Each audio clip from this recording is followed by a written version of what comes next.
Uyg'ur yozuvchilari Hoji Mirzohid Kerimi Savud Davudlarning Millatlar nashriyoti tarafidan nashr qilingan Saidxon nomli romani. Bu roman Beliq shirkatida ovozga elinib, Beliq to'rida anlatildi.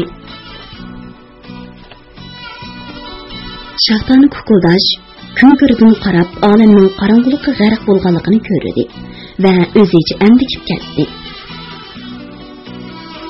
Amir, qaysoq bo'lamikin? Yerim kech bo'lib qolgandek turdi. Eshik og'asining ketganiga mo'xiri bo'lib qoldi.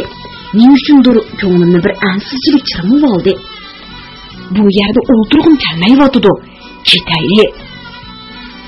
Qo'rqotamlar vazir, Allohga o'zlarini topshirib fayz qilaversa, dedi Amir Muhammadbek bir piyola sharob sunib. "Men ketay Amir, yurgim selib ketyapti. Bir qarshilik uchrab qolamdiq nima?" Hamma odam qarshilik uchrayotganda biz uchirsak nima bo'pti? Sizlar yuraklar o'rniga tushib qoladi. Amir Muhammadbek uni zo'rlab ishchirvatdi. "Men podshoh bo'ladigan turman vazir. Mirzo Bobakrning qizini olaymikin deyman."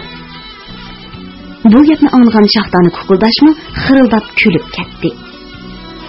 U kayib bo'lishga boshlagan edi. Men Amir u xirildgan peti o'rnidan turib, to'nini kiyib eshik tarafga mangdi. "Kessa ketayli, yo'lda bizni o'lim kutib turadi", dedi Amir Muhammadbek uningga yondashib minib. U tanglashib qolgan bo'lsa-mu, sagak edi. "Xo'jayin qani?" U qo'lini qo'yin yanchiqqa selib etib so'radi. "Boya bir necha odam kelib uni ep ketdi", dedi choyxona xizmatchisi asnab turib. "Kelmayotdi-ku. Bizni falokat besibdi vazir. Yondirdik hamyonni mush yerga qoldirib qo'ysalar", dedi Muhammadbek va qo'ynidan bir kichik xoltani elib choyxona xizmatchisiga uzatdi. "Buni ep qo'ygan uka. At bu yerga kelsa qaytirib berasan. Kelolmasak, sana mansub bo'lsin." "Nima qilganlari bu Amir? Suni ko'rmay o'tib salg'il turdilar-ku." Shahtoni Kukuldash ajablanib so'radi. "Salamu berasizlar vazir. Yili pushaymonni olg'ili qoch topolmay qolalar. Bu kecha saq qolsaq, men podshoh bo'laman. Saq qolmasak, siz podshoh bo'lalar." Amir Muhammadbek onajoq so'zlagan bilan minishi joyida edi. Ko'z quyrug'ida atrof qarab, choyxona eshigi oldida so'zlashib turgan ikki kishi ko'zi tushdi. "Barmayman, yursizlar ketayli. Boshqa kelganni ko'ramiz", dedi Shahdoni Kukuldash uning qo'lidan tortib. Bular choyxonadan chiqib, Nurizdondagi kechirik sayrining tugaganligini bildi. Nurizdonni zulmat bosgan edi. Oshxona choyxonalarining chiroqlari tamom o'chgan edi. Xeyli yiroqda yo'l ustida Gulxon yenimatardi. Ehtimol yetimchilar Gulxon yiqib bir narsa pishirayotgan bo'lsa kerak deb o'ylagan Amir Muhammadbek orqasiga qarab qadamini ittiklatdi. "Amir, ostroq minsila, yetchalmay qiynalib qoldim", dedi Shahdoni Kukuldash o'rdakdek ig'anlab menib. U qattiq qasrab, o'kis og'zi qoplashib qolgandek tinolmay qilyotdi. Ular Gulxon deb gumon qilgan narsa kishilarning qo'lidagi mash'al bo'lib chiqdi. "Otni chiqqan bo'lsak, bundoq avorchilikqa qolmaydiq vazir. O'zri piyoda borayli deb unimg'an edilar. Mana, javr tortib qoldilar." "To'xtash!" Uning so'zini qattiq chiqqan ovoz beribdi. Shahdoni Kukuldash qo'rqib ketib, to'nining peshiga dastlab yiqilib tushdi. Amir Muhammadbek shartid qilishi g'alabdan sug'urdi. "Amir, Sultonlar Abubakri yorliq tushirdi. Amdi niyatlarga hargiz yetolmaydilar. Qilishlarini tashlab oldinga tushmon qoldir tuzi." Bu Qo'shqar Yasovulning ovozi edi. "Ha, Qo'shqar Yasovul, shohning amrini ijro qilg'ili keldingmi? Qo'riq yetani qo'yib, xizmatingni ado qil." Muhammadbek g'azab bilan qilishni yuqori ko'tarib chapdi. "Tutunglar buni!" deb to'lidi do'lisi qilish tekkan Qo'shqar Bey og'riqning qattiqligidan ingrab yiqilib. Do'lisdan cho'rt uzilgan o'ng qo'li to'pliq yerga tushib, midrab jim qoldi. Qo'shqar yasovul hushidan ketdi. Qo'shqarbekning taraf-tarafdan kelgan yasovullari Amir Muhammad Begni basmadab tutib, terakka bog'lab oldi. Shahdoni kukuldash o'mlab o'rnidan turdi. "Meni sultonimning qishig'i elib beringlar. Nima qilsa sulton o'zi qilsin", dedi xirildab. Qo'shqar yasovul hushiga kelganda bosh to'g'u chillayotdi. Atrofda yasovullar nima qilarini bilmay turishgan edi. U ko'zini ochib qarab, "Bularni avval aqd qilib, ondan beshini kesinlar", deb buyurdi. Qayoqdandir o'qishning sayrag'an ovozi anglandi. Yarkan osmonda qora bulutlar laylab yuradi. Sharqirab eqiyotgan Zarafshon daryosini quyuq qora tuman qoplab ketgan edi. Issiqbalvoq rayonlarga qarab uchib ketayotgan turnalar shahar ustidan uzilmay o'tib turadi. Bandot namozdan yongan Mirza Abobakri org'amcha g'alvir shaklida bo'lib uchib ketayotgan turnalarga qarab birdan kaptar uchirish havas qo'zg'alib qoldi. U o'zini hurmat bilan qo'g'dab kelayotgan o'rda amri Abdulla Burunduq Do'g'loq boshliq yasovullar bilan podshoh kaptarxonasiga qarab yo'l oldi. Shahdoni kukuldash qeri tulka.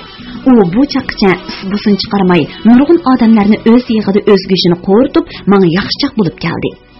Endi gallashib qolgan pishqani bilab, menga salmoqchi bo'lib atadi. Tuyib qoldim. Muhammad bey ochiqdan ochiq dolisining qirini chiqarishga boshladi. U bir yaramsiz sarkarda. Askarlarning ko'p talobatga uchrashi uning iqtidorsizligidan bo'lgan. Amir Vali tog'oyi bir oqti qilingan eshak. Angrashni beradi. Manzilga yetolmaydi. Otamshoh, galvan, kaj odam. Bularni vaqtida ojuq turib, tuzkorlarni bir sagitib qo'ygunim, elning tinch amonligiga, taxtimning muqimligiga foydaliq. Bu ishni Qo'shqar yasovul kechichi ado qilib bo'ldi. U yelkasa ahvolni uqib, jumadan keyin butun elga ularning suiqasd bilan shug'ullanib, jazoga uchraganligini jakarlayman. Otamshohni zar ichib olib urishga majbur qilaman. Shuning bilan kundashlarimning og'zini tuvoqlab, putqulni tushab qo'yaman. Bir mazgildan keyin yana shunday qilaman. Shundala toju taxtimga hech kim cheqila olmaydigan bo'ladi. Shohim, Amir Qo'shqarbekning yasovullar o'rdidan bu yerga ketdi. Oliylarga yetkazadigan muhim xabar bor o'xshaydi, dedi Abdulla Burunduq uning xiyolini bo'lib. Nimish Qo'shqarbekning o'zi kelmagandi deb o'ylab xavotirlangan Mirza Abobakri, "Qani o?" deb so'radi. "Bir qo'shqinimdan tashkayla oliylari." Uning oldida 30 yoshlik bir yasovul tizlandi. Mirza Abobakri boshqalarga neri ketinglar degan ma'noda qo'l ishorati qildi. Abdulla Burunduq Do'g'latdan boshqa yasovullarning hammasi sultondan yiroqlashdi. "Amdayta, bir qo'shqiningdan nima uchun ketishim kerak?" "Oliylarning farmonini o'rindaldi, shohim. Dastlab Amir Vali tog'oyi ujuqtirildi. Keyin Shahdoni kukuldash bilan Amir Muhammad bek aqd qilindi va orqadan bo'g'izlab o'ldirildi. Ular o'ldirilish oldida Amir Muhammad bey Qo'shqarbekning o'ng qo'lini chepvatdi. Biz uni uyga olib qo'ydik. Xizmatlariga kelanligini uchun nihoyat afsuslanib qoldi", dedi yasovul beshini yerdan ko'tarmay. "Sadoqatli qo'llarining chepilgan bir qo'l uchun dushmanlarining beshini kesmasam, oldinlarda yegan tuzum harom. Muborak didorlaridan nurlangan yuzim qora bo'lib ketsin, shohim." "Isming nima?" so'radi Mirza Abobakri. "G'iyosdan Do'g'lat, laqimim qora. Pir tutmagan odamman. O'rningdan tur." Yasovul o'rnidan turdi. "Beshingni ko'tar." U qomatini tuzab tik turdi. Mirza Abobakri beshidan oyog'iga sap soldi. G'iyosdinning beshi ushliq, peshoni sar, qo'shilmasa oldiga bo'rtib chiqqan edi. Ko'kish ko'zlari po'ltib turardi. Qaramtul yuzlaridagi go'shliq ko'zi qip-qizil bo'lib, döşi inak edi. Maqolada 7-8 tal uzun tük, inkining u yeri bu yerda 5-10 taldan saqli bor edi. Mavzudagi agar tortoq uni texmi surilib ko'rsatdi.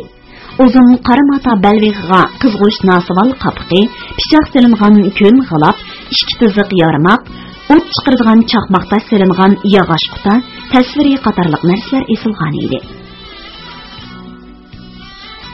U shu turqida yasovul emas, satrashga o'xshab qolgan edi. Putida Yarkentning cho'riqi, beshida to'tlik ko'rp tutilgan o'ri tomoq bor edi. Qachondan beri Qo'shqarbek yana ishlayapsan? Bo'ybastining egiz, tanbal ekanligi Mirza Abubakirga ma'qul kelib so'radi. 8 yildan beri, dedi G'iyosdin Do'g'lat. Nima ishlarni qilding? Urib o'ldirish, esib o'ldirish, bo'g'ib o'ldirish, kep o'ldirish, bo'g'izlab o'ldirishlarning hammani qildim. To'g'ridan to'g'raman jallod deb javob bermay, gapni agitib qolganligi sultonga yaradi. Xat bilamsan? Bilmayman, shohim. Qo'shqarbekning ishlarini qila olamsan? Nima ish qilolmagadakman? 3-4 yildan beri o'zi qiladigan ishqa meni selib kelayotgan tursa. Uning shum chiroydan qotillik chiqib turadi. Talati so'rin edi. Juma namozidan keyin ularning boshlarini kesib, o'rniga ilib kel. Xo'p, olilari. Mirza Babakir yenida ayminib turgan Abdulla Barlasga qaradi. Qo'shqarbek mening o'ng qantim edi. Uningdan ayrilib qolishni xohlamayman. Siz uning uyiga berib, holidan xabar olib, eng qobil tiyiblarni tepib, davolating. Bir haftadan keyin u kelib men bilan ko'rishsin. Xo'p, olilari. Mirza Babakir podshoh kaptarxonasiga kelganda, do'gilak yuz bir parpa uning oldida kirpidak tugilib tuzlandi.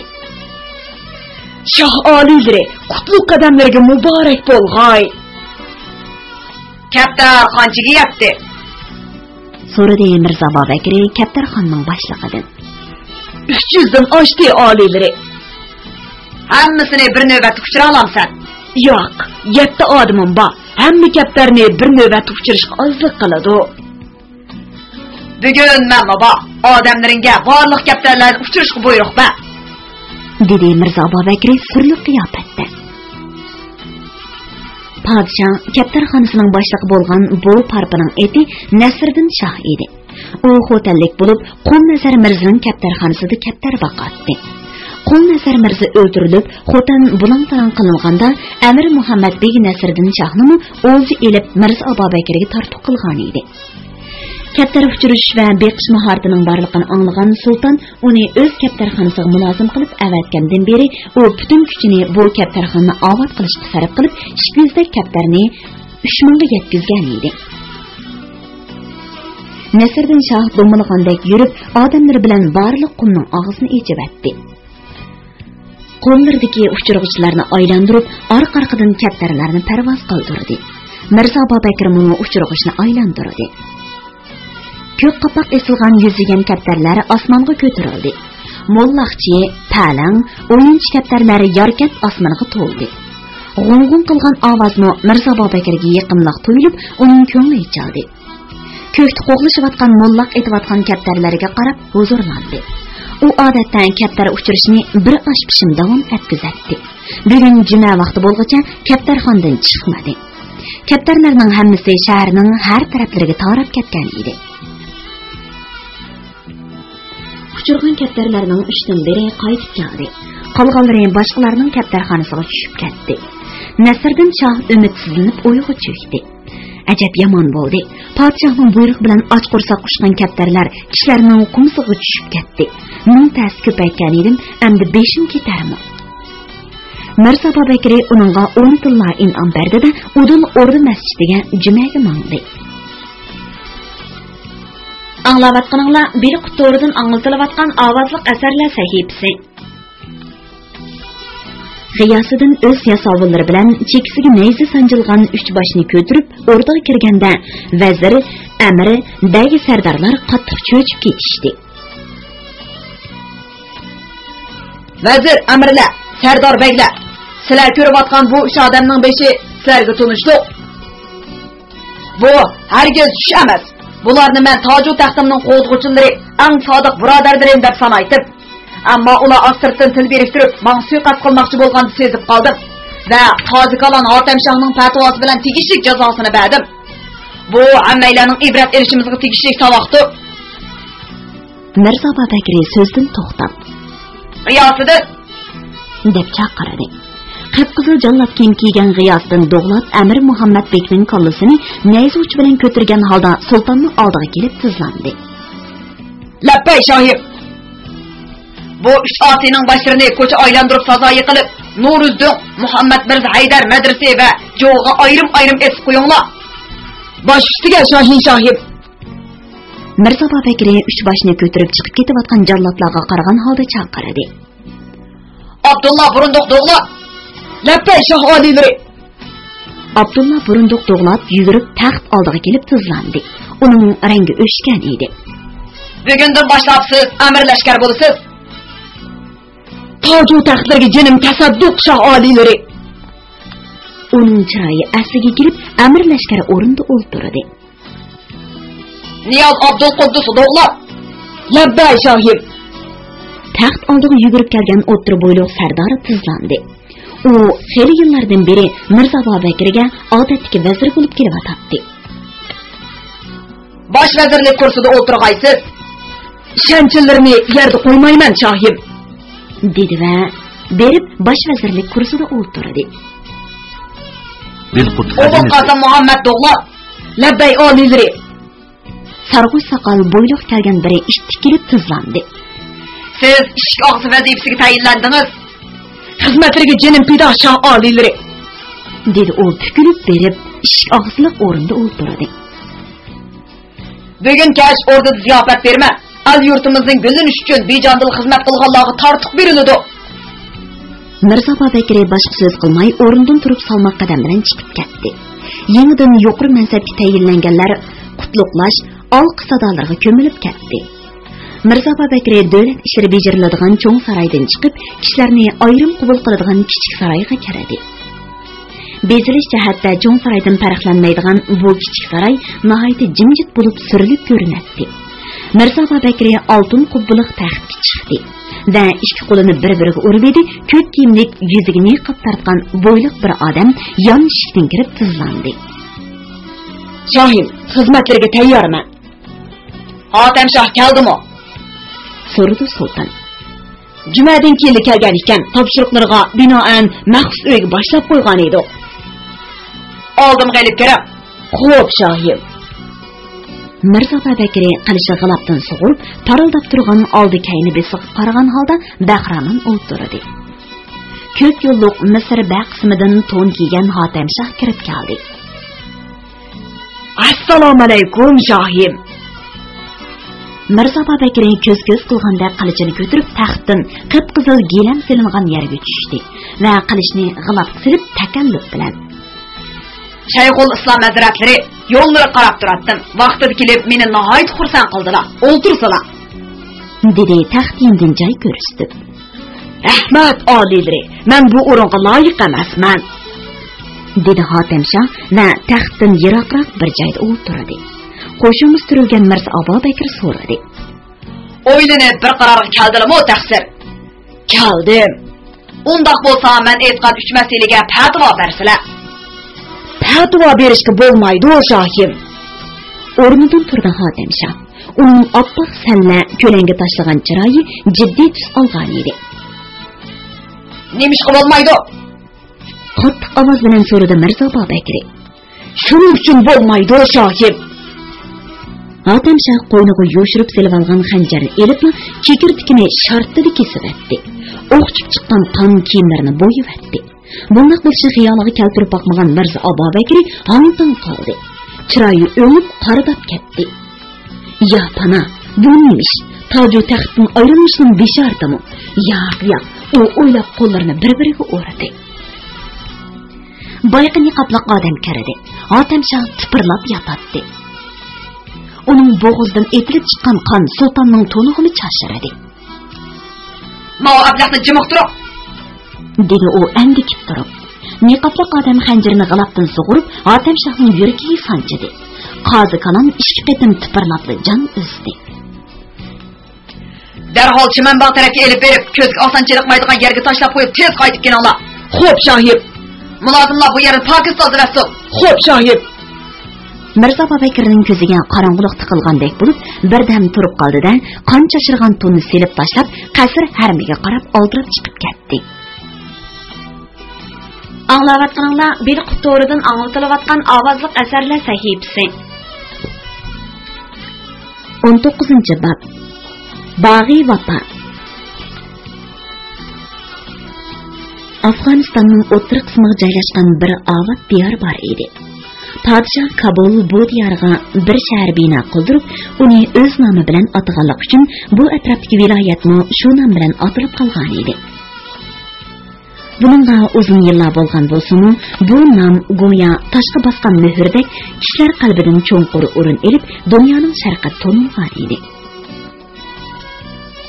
To'rt atrofi tog' bilan qo'rshalgan bu viloyat shahrining tog' bag'rida edi. Tog' ustida haybatli Shoh Kabul sarayi qad ko'tarib turardi. Tog' qatlaridagi bog'lar, bo'stonliqlar, sharqirab eqib turgan chiman, qirg'oqlik, cho'ng eriqdan suv ichatdi. Bu eriq Gulgina degan xilvat mahallini kesib o'tadi. Do'qmush-do'qmushdagi bozorlari ovad edi. Taraf-tarafga ketgan ko'chalar oxir yo'qdek ko'rinardi. Kabul ana shunday ko'rkam, mehri issiq shahar edi. Bugun Shoh Kabul sarayida taxt ustida xiyolga cho'kib o'tirgan Zohirdin Muhammad Bobur timtasliq ichida o'zidan so'z kutib turgan vaziri, amiri, sardorlari qarab dedi: Shaybaxon Xorazm Xorasonni o'z hukmronligi ostiga oldi. Chag'atay avlodlarini qirg'in qilib tugatmoqda. U amdi Kabul Iron taraflariga ko'z olaytibadi. Agar Iron podshohi Ismoil xon uningga qarshi lashkar torsa, bizga fursat tug'ilgan bo'ladi. Aksi bo'lsa, u bizga qarshi lashkar tortib keladi. Har ikki ahvolda dushman hayvisidan qo'rqib ketmasligimiz, o'shar bo'lishimiz, g'aflat qolmasligimiz, har qachon Xorason, Mavara un-Nahirni qaytirib elish uchun tayyor turishimiz lozim. Kim bexutli qolsa, o'zining putiga o'zi palti chapadi. Bu haqda bayotin qimmatli maslahatlar ko'rsatildi. Bundan foydalanishga bo'ladi. Muhimi, hozir o'z beshimiz, o'z tinimiz ekan, foydali chora-tadbirlar bilan balo qazoning oldini elib, g'albiga yo'l ochishimiz kerak. Bobur Mirzo so'zdan to'xtab, ko'pchilikka nazar solib, bir pas turdi. Yo'lg'achimiz, Shaybaxonni Xorasondan qo'llab chiqirmiz. Shaybaxonni Xorazmda darg'osimiz. Haybatga kesilgan bu saroy vazir, amir, sardorlarning ovozidan larza keldi. Bobur Mirzoning oq surlik chiroyidagi g'am bulutı ko'tarilib, butun vujudi umid bilan to'ldi. Uning endi 2 yillik o'sgan qopqar saqini takshi yasalgan burdi bilan qo'shilib ketgan edi. Salgini turilgan qo'shilmasidan qoshlari tutishib, uni doim ko'rsatdi. Qaddi qomati kelishgan bu yosh podshoh shu topdan ko'pchilikka nazar solib turib, yorliq tushirdi.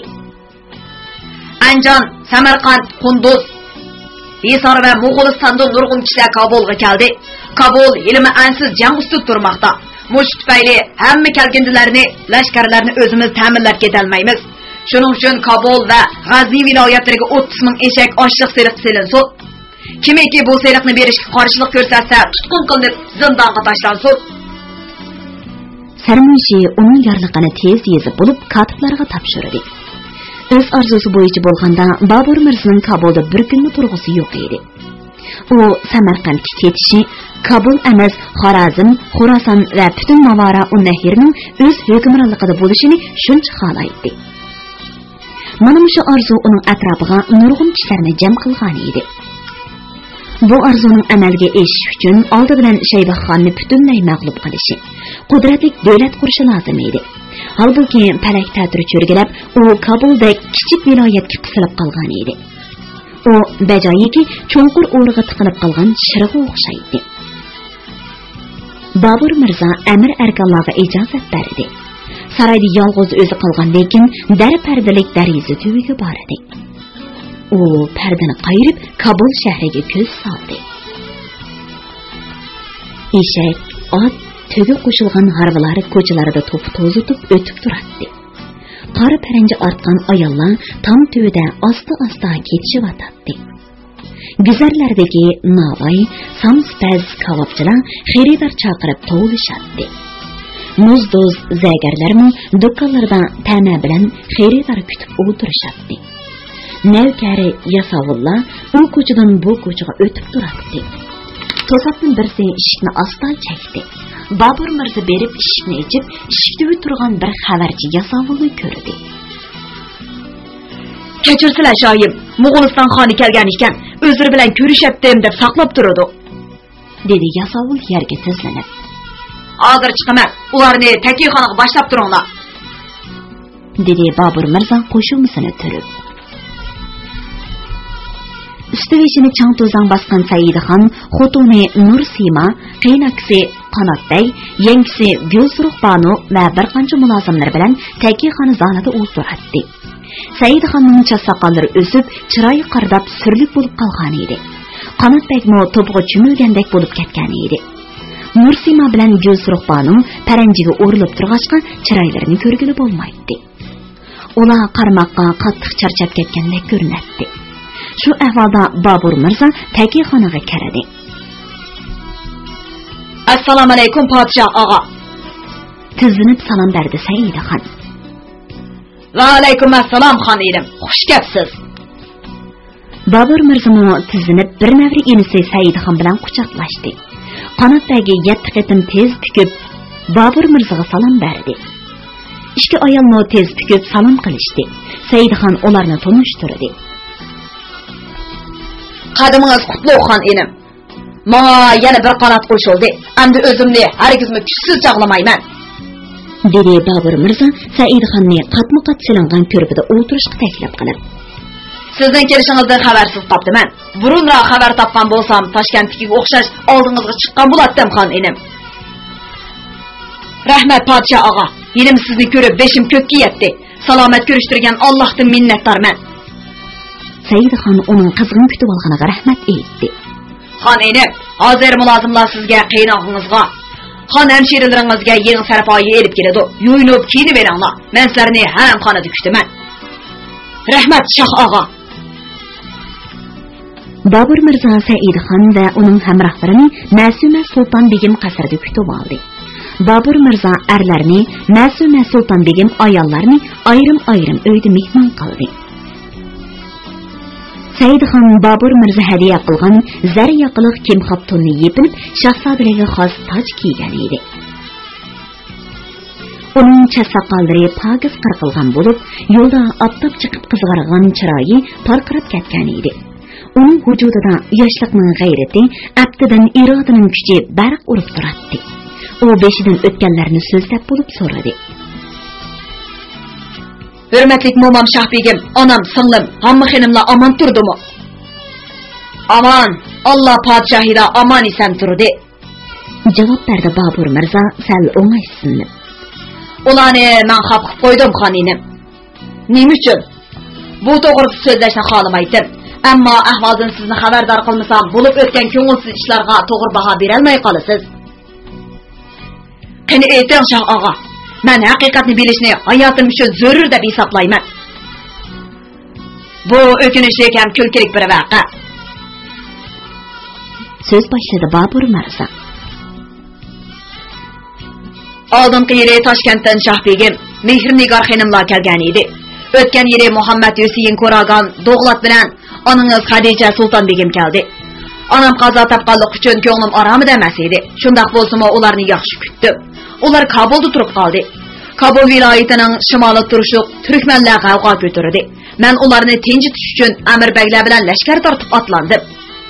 O'ylamagan yerda Muhammad Husayn Do'g'lat Sulton Sanjar Barlas bilan til biriktirib, Kabuldagi bir qism baglarni o'ziga qartib, ondan mening o'rnimga Mirzxonni podshoh qilib tiklash uchun shaharni qo'rishibdi. Bu xabarni Kabuldagi sodiq amirbaglar menga tezlikda yetkazdi. Men lashkarlarim bilan darhol kaynimga yenib Kabulga keldim. Shaharni qo'rshab olgan Do'g'lat bilan Barlasning odamlari taraf-tarafdan men qartib o'q otdi. Bizning otliq askarlarimiz tor ko'chaga tiqilib qolib, yo oldiga, yo orqaga mangolmay qoldi. Shu chaqda bir qancha chapdas yigit bilan yodan o'qizib oldimizga dushmanlardan 5-6 ni yiqitdik. Daqiqa vaqtni qo'ldan berishga bo'lmaydi.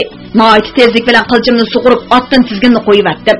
Shu paytda ostimdagi otning o'z egisi qanchalik vafodor ekanligini Janobi Alloh menga bildirdi. Chilan to'riqim shamolda kuchib, ikki yeriga purqib, bizni joyidan qimirlamaydi deb ko'ranglab g'aflat qolgan dushmanlarni aloqsodi qilib atdi. Qilichimdan qon tomdi. Kesilgan boshlar ko'chalarda go'yo pilkidan uzib tizilib qo'yilgan tovuzdek yotatdi.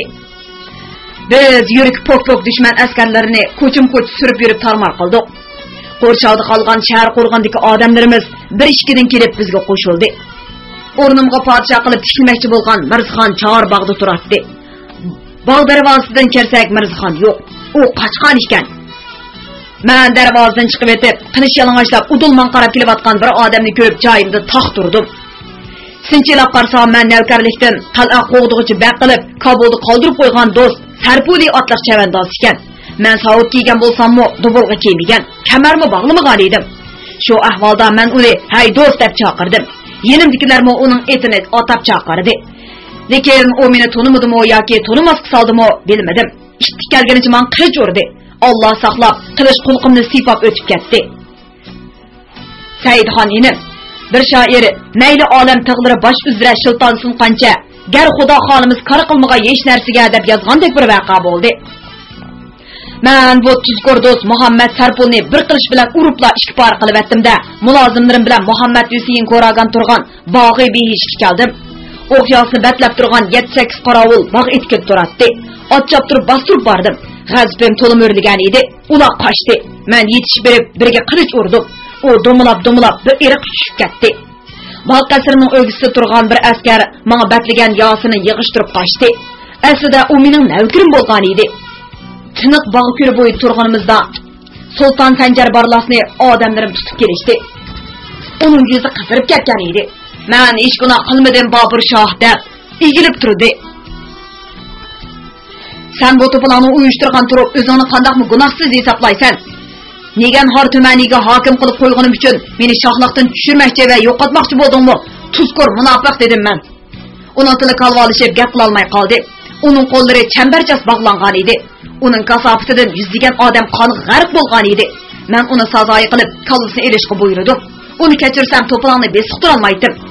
Sanjar Barlas Momam Shoh begimning jiyani edi. Men tuqqanim deb yuz qaramadim. Lekin uningga ichim og'ridi. Shaharda g'avg'o ko'targan lukchak sayoqlarning bulang-talang qilishlariga xotimi berildi. Shoh begimlar bog'i behishning yeridagi cho'ng qo'rada turadi. Ularni yo'qlab bordim. Qo'rg'a kirganimda hamma xonimlar uydan chiqishayotgan ekan. Men otdan tushib burunqidaklar hurmat izzat bilan pukilib salom qildim. Shoh begim Hammam Sulton Nigor xonimlarning chiroyi tashvishli edi. Hatto oldimda o'zrami ayta olmadi. Ular to'polonni qo'llagan, madadkor bo'lgan edi. Yuzlariga solmadim. Mirzxon Shoh begimning kichkinasi edi. Menga bo'lsa umumamning xushi yo'q edi. O'rnimga amroq enisini chiqarg'isi kelib qolgan ekan. Oqibatini o'ylay olmagan hurmatlik bu umumamni kechirmakdan boshqa amal yo'q-da. Muhammad Yusiyin ko'ragan qo'rqib ketib, Sulton Nigor xonimning yotoq uyi kirib tushaklar ostiga mukinib olgan ekan. Mulozimlarim uni tepib, bog'lab oldim gelib keldi. Allohdan uyalmabsiz ata. Sizdek bir qachoqqa o'rin, martaba bergan Shoh Bobur og'amga qandoqmi yuz kelaysiz? Odamning qadr-qimmati vafodarlik emasmi? dedi ishdan tiz kirib kelgan Mirza Haydar va men adab bilan tiz tikib salom qildi. U menga sarmo'shi edi. Otasining to'polonga bosh ekanligini bilgandan keyin yetib kelgan ekan. Men otasining o'g'lining savoliga nima deb javob berishini kutib unchiqmadim. O'g'lim, nafsim aqlimga menivapti. Ahmoqlik qilibman. Endi hayot kechirishimning o'rni qolmadi. Podshohdan ajal sharobini tilayman dedi u buqildab yig'lab turib. U jinoyatga iqror bo'lgan edi. Shoh begim uning gunohidan o'tishimni tiladi. Ko'z oldimda vafosiz olamdan o'tgan Qutnigor xonim keldi. Uning eri Mirza Haydardek mardona olim yigitning otasi bo'lgan bu munofiq odamni o'z irodamga qarshi afu qildim. Qutnigor opam hayot bo'lsa to'polon qilishingizga yo'l qo'ymaydi. Marhum buvam Yunusxon ruhining qo'rinib qolmaslik uchun gunohingizdan o'tdim. Bir shart bilanki, hozirgi vaqtning o'zida 10 nafardan ortiq odam olmay Kabuldan keting deb buyurdim. U kaynichmang chiqib ketdi. Men Mirza Haydarga ustib qo'ying degan ma'noda ko'z ishorasi qildim. Salasulliq ayvonda Momam Shoh begimga tasalli beray deb turib edim. Botir yigitlarimdan biri bo'lgan 105 Sardor Ahmad Qosim Ko'kbar Mirzaxonni haydab qo'rg'aga kirib keldi. "Oh qarindishim, hayot ekansan." Shoh begim cho'qon silib inisiga o'zini otdi. Men berib bu tuqqunimning qo'lini yashdim va peshayvon tutsuq silingan kimxob ko'rpustiga o'ltirg'izib, shirin sharbat tutdi. Xushqatim pukilib tizilib salom bergan Mirzaxon beshidagi tojni elib yerga tashladi. Jonni olaymi, olmaymi degan ma'noda mo'misiq qaradi. Men uni xotirjam qilish uchun jamdagi sharbatni bir o'tlab qo'yib, uningga berdim. Mirzaxon inim, agar mening bu sharbatga zahar silish niyatim bo'lsa, siz ishdan kirgan hamon ahmoq beshingizni noloyiq tiningizdan judo qilgan bo'lardim. Bu menga nihoyat osonga tushadi va hech kim to'siy olmaydi. Afsuski, men sizdek nomard emas, Texi gödəkliginiz tüpəyli Sultan Sanjarning oldin xosisiga tushib ketganligingizni o'zingiz bilmay qolgan bo'lsangizmi, men berib hurmatlik momamning duosini erish uchun gunohingizdan o'tmoqchi bo'lib sharbatni tutgan edim. Galvanligingizdan buni bilolmadingiz. Shoh bo'lishqa sizga na aql, na iqtidor bo'lsin. Endi jim yuring deb uni jimtib qo'ydi.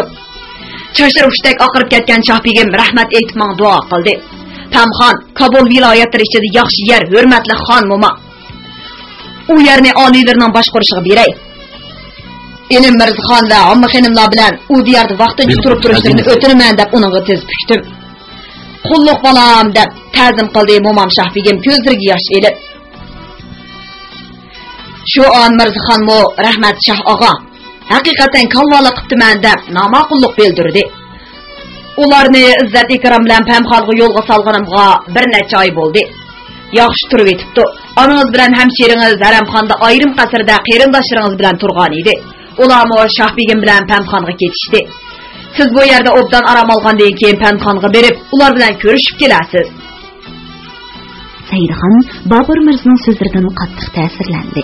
Muhammad Husayn ko'ragandan xafa bo'ldi. Nomard odamlar hamon o'ziga yaxshilik qilganlarga qora sanaydi. Bundaq odamlar shuncha ishonchlik deb qolgan kishilar ishidimi chiqib qoladi ekan. Dedi o'ylanib o'ltirib qolgan Saidxon va bir ishni esiga elib so'radi. Mirzaydar Kabuldimi? Uni ko'rsam bo'ladi. Mirzaydarni yenimdan ayirmay keldim xonim. U ham qalam qo'ydi kuchlik, ham botir yigit. Mo'g'uliston Mavara un-Nahirning 100 yildan buyoqqa voqealarini xotirlab kelyapti. Saidxon Bobur Mirzoning bu so'zidan Mirza Haydarning Kabulda o'rda xizmati bilan mashg'ul ekanligini bildi. Shoh og'a, dedi Saidxon o'tingan holda. Beshimdan ko'p ish o'tdi. Necha qitim Allohning inoyati bilan o'limdan qutulibmi qoldim. Oshmi, to'qmi yurdim. Ba'zi chaqlarda minglagan askarlarga sarkarda bo'ldim. Ba'zi chaqlarda hammadan ayrilib yolg'izmi qoldim. Putlarimga tikan kirib, sopollarimdan qon oqqan chaqlarmi? Kim qop tushakda ig'inib yotgan chaqlarimmi bo'ldi. Oxir yana bir qitim hamma narsamdan, qo'ldoshlarimdan ayrilib yeningizga keldim. Birni orzu meni o'z maylimga qo'ymay, mana shundoq tinimsiz qilibatdi. U bo'lsa-mu, buvam Yunusxondek katta podshoh bo'lib, adolat bilan yurt so'rab, bu dunyodan elning og'zida qolgudek yaxshi ishlarni qilib ketish. Lekin men taxtimni qayerga tiklayman? Xorasongimi, Mo'g'ulistongimi, Xorazmgimi, Qashqar diyorigimi? Ko'p o'ylab qaror qilganim Qashqar diyoriga ketib, shu yerda xonlikni barpo qilish bo'ldi. Halbuki u yerda zolim podshoh Mirzo Abubakir hukmronlik qilmoqda. Uni og'dirish uchun zo'r askariy kuch kerak. Shundoq bir kuchga bo'la oladiganligimga ishonchim komil. Siz Shoh og'a, botirlamas, harbiy ma'muriy jihatdan zo'r iqtidorga ega iste'dod egasiz. Atrofingizda mardonlar to'pi uzilmaydi. Sizga navkar bo'lib, sizni ustoz tutish uchun bu yerga keldim. Menga samimiy bir hamroh kerak. U hamroh sizning qishingizda. Men buningdan xush bo'lyapman. Kimkan u hamroh? So'radi Bobur Mirzo quliqini dim tutib. Mirza Haydar. Mirza Haydar? Bobur Mirzo turib ketdi. Mirza Haydar menga bek attis bo'lgan edi. Men uningdan nazm yozishni o'rgangan. Meni u qoralga havasmon odamdan hissiyotli odamga aylantirgan. Ayrilganim uzun yillar bo'lgan bo'lsa, unutib ketolmadim. Uni menga hamroh qilib qo'ygan bo'lsangiz, og'a. Haramxonning mulozimlari dasturxon silib, bir ko'zi sharob bilan tomoq keltirdi. Pishirilgan qirg'ovul, kavob qilingan to'shqan go'shini yumshoq non bilan yeyishdi. Bobur Mirzo ko'mish jamg'a sharob qo'ydi. Siz menga hamroh bo'lishni xohlamamsiz? So'radi u. Xohlayman, lekin har ikkimizning orzu-armonimiz bor, dedi Saidxon va osta ovoz bilan bu she'rni o'qidi. Sig'idi 10 darvish birli palasqa, sig'mas bir iqlimga 2 podshoh, bir nonni 10 g'erib yegan parchalab, shohning eliga tashlaydi nigoh. Bobur Mirzoning qo'shimiz turildi-yu, shu an chiroyda tabassum aks etdi. Bu men yaxshi ko'radigan ash'or.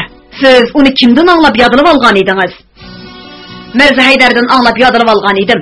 Shohlarning mijozi yaxshi suratlangan. Ikkimizning mijozimiz mo shundoq ekanda. Shundoq. Men buni bilib yetganligim uchun sizdan neriroq turay deyman. Bobur Mirzo qaqoqlab kulib ketdi. Mening mo sizdan neriroq turganim tuzuk o'xshaydi, qarindishim. Hozir siz Lamxon viloyatini boshqarib turib, Ketdingiz kelganda Mirza Haydarni hamroh qilib yo'lga selib qo'yaman. Saidxon o'simxon sharobni qo'liga oldi. Himmatingizga rahmat Shoh og'a. Lamxonga boraman. Mirza Haydarni mo bildirib ketaman. Saidxon birni ko'tarib jamni bo'shatdi. Avval Shoh begim ham onangizni ko'rib duo elib, ondan Lamxonga borg'aysiz. Mirza Haydar sizga hamroh bo'lsin. Dedi Bobur Mirzo yana jamga sharab qo'yib Saidxonga tutib. Janobi Allah tilak orzuyimizni yetkazsin. Sizdan bekmi minnatdor bo'ldim Shoh og'a. Saidxon jamni qo'liga oldi. Beliqut şirketida ovozga elinib, Beliqut to'rida anglatilayotgan Uyg'ur yozuvchilari Hoji Mirzahid Kerimi Saud Davudlarning Millatlar nashriyoti tarafidan nashr qilingan Saidxon nomli romanini bugun mush yerga anglatdik.